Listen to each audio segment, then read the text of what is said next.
দর্শক, ইসরায়েলি বর্বরতার বিরুদ্ধে এ পর্যায়ে ইসলামী আন্দোলন বাংলাদেশের অঙ্গ সহযোগী সংগঠন ইসলামী যুব আন্দোলনের বিশাল একটি বিক্ষোভ মিছিল কিন্তু জাতীয় মসজিদ বাইতুল মোকাররম থেকে জুমার নামাজের পরপরই কিন্তু শুরু হয়েছে এবং এই বিক্ষোভ মিছিলটিতে কিন্তু হাজার হাজার মুসল্লিরা অংশ নিয়েছে। আপনারা দেখতে পাচ্ছেন প্রায় সকল মুসল্লিদের মুখে মুখে ইসরায়েলের বিরুদ্ধে বিভিন্ন স্লোগান এবং ফিলিস্তিন স্বাধীন রাষ্ট্র প্রতিষ্ঠার দাবি জানিয়ে কিন্তু এই বিক্ষোভ মিছিলটি শুরু করেছে তারা।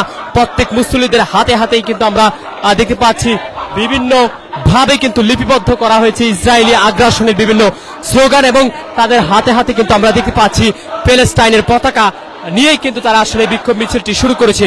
যেমনটি আসলে দর্শক জানাচ্ছিলাম, পুরো বিশ্বব্যাপী কিন্তু নিন্দার জ্বর উঠেছে ইসরায়েলি আগ্রাসন নিয়ে। আর সেই আগ্রাসনের প্রতিবাদে কিন্তু এ পর্যায়ে আজ জুমার নামাজের পরপর জাতীয় মসজিদ বাইতুল মোকাররম থেকে বাংলাদেশ ইসলামী যুব আন্দোলন বিক্ষোভ কর্মসূচি অংশগ্রহণ করেছে এবং এই বিক্ষোভ কর্মসূচিটিতে কিন্তু আমরা দেখতে পাচ্ছি দলমত নির্বিশেষে সাধারণ মুসল্লিদের যে অংশগ্রহণ সেটি কিন্তু আমরা দেখতে পাচ্ছি।